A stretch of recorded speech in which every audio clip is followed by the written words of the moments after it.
पितृ कैसे रक्षक से भक्षक कैसे बनते हैं।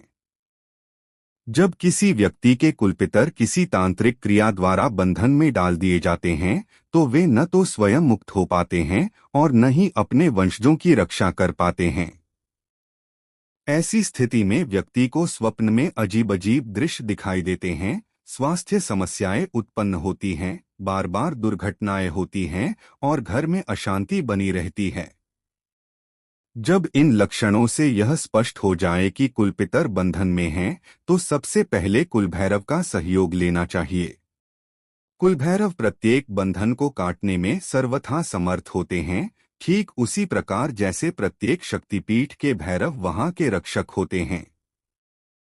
इस बात का विशेष ध्यान रखें कि बिना पूरी जानकारी के पितरों के मंत्रों का जाप न करें, क्योंकि जब पितर बंधन में होते हैं तो उनके साथ कोई नकारात्मक शक्ति भी जुड़ी हो सकती है, जो अधूरे मंत्र जाप से और अधिक सक्रिय हो जाती है। सबसे पहले यह समझना होगा कि पितरों का स्थान कहाँ होता है और उनकी स्थिति क्या होती है। एक, प्रवेश द्वार पर स्थान। पितरों का प्रमुख स्थान घर के प्रवेश द्वार के पास ही होता है। कुल देवता, कुल की भगवती और कुल भैरव के साथ ही कुल के पितर भी वहीं निवास करते हैं। 2, अधिकार क्षेत्र। प्रवेश द्वार पर सर्वप्रथम पितरों का ही अधिकार होता है। घर में होने वाले सभी मांगलिक कार्यों पर पितरों का पूर्ण अधिकार होता है। उन्हीं की कृपा और आशीर्वाद से मांगलिक कार्य सफल होते हैं। 3, विशिष्ट साधक। यदि कुल में कोई बहुत अच्छा और विशिष्ट साधक हो तो उन्हें भगवती की कृपा से मृत्यु के पश्चात कुल भैरव का स्थान भी प्राप्त हो सकता है। विशेषकर वे लोग जो तांत्रिक साधना और महाविद्या की कृपा से दिव्य स्थिति प्राप्त कर लेते हैं, वे इस प्रकार के विषयों को सही प्रकार से समझ सकते हैं। पितर अशुद्ध कैसे होते हैं?